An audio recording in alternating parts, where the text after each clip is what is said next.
So text features are used to achieve a specific purpose. They're there for a reason. The author includes them for a reason. Some of those reasons may include to clarify or to make something clear, to summarize what the author is trying to say, to aid in visualization, so to give you an image to go along with what you read, to provide additional information, to explain a process, to organize or group ideas together, to emphasize ideas or to make them stand out a little more, to bring out an emotional response.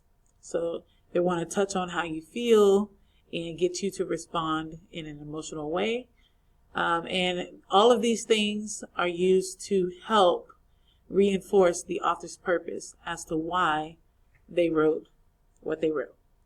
Okay, so some of the text features that we are going to look at today are listed here. We're going to go through them one by one. That way we are more clear.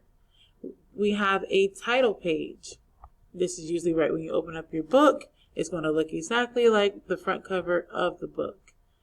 It tells the title and the title and the publisher information.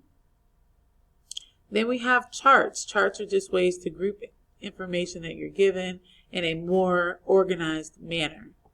You guys will see these a lot in math.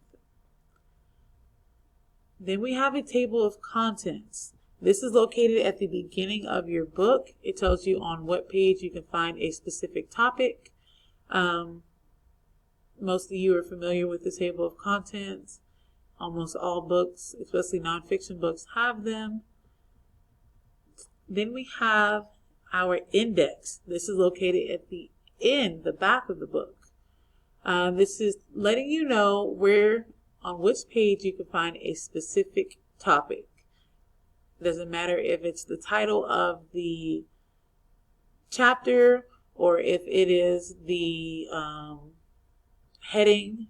If you're just looking for a specific word and you want to know where that word was mentioned, you can find it in the index. A hyperlink, you'll see these a lot, especially since we are virtual right now.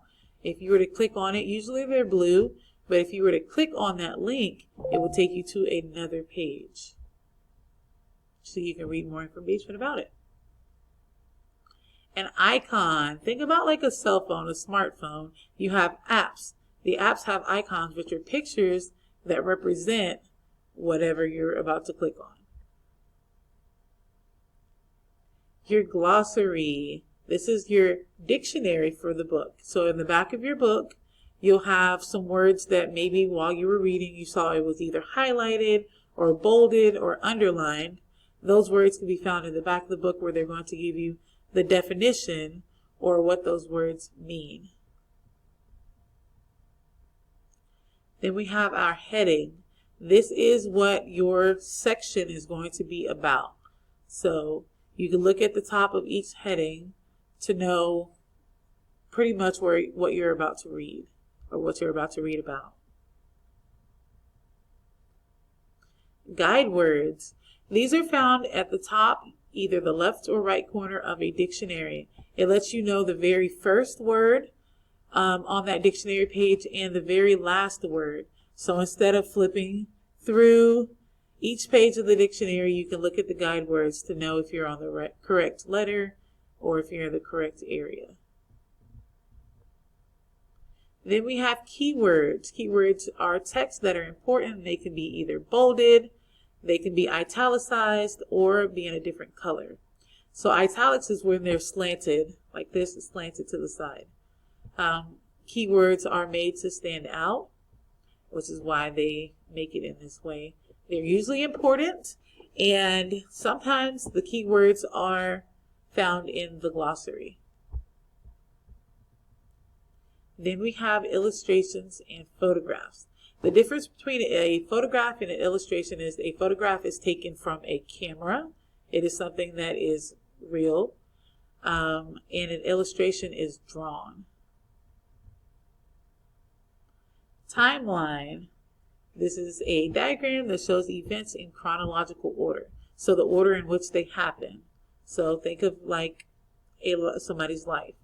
You don't just become 2 and then go to being 25 and then go back to being 4.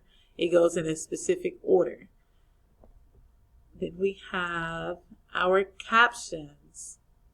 A caption is information that you find either underneath, next to, or somewhere near a photo that is telling you about that photograph or that image. A diagram. A diagram shows one object, but all of the different parts of that one object. For example, if I said I had a table, the table has a top, it has legs, but the whole thing altogether is a table. And then a label. A label is telling you the names of different objects. So I can say that is a table, that is a clock, that is a desk.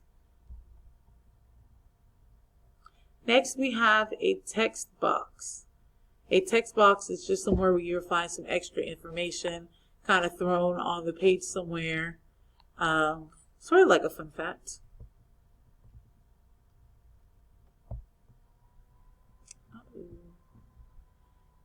Then we can find maps inside of our text.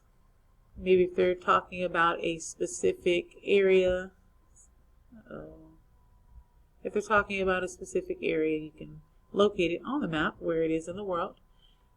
Next, we have a cutaway. This is going to show you the layers of a specific object. Here we have the lungs, and they're showing us the inside of the lungs. We have the trachea and the bronchi. Bullet points. You might see your parents use these to make a list. Maybe if you're going to the grocery store, you don't want to forget something, you can list it out with bullet points. And then more math-like things. Here's some graphs. Just another way, just like charts, just to organize the information in a easier to read type of way. Went a little too far there. Let's see. We have maps.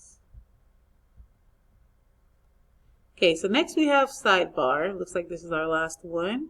This is going to give you more information about a topic. It's usually placed in a box near the main body of the text. So again, this is similar to a fun fact, or it's usually where you may find your fun fact.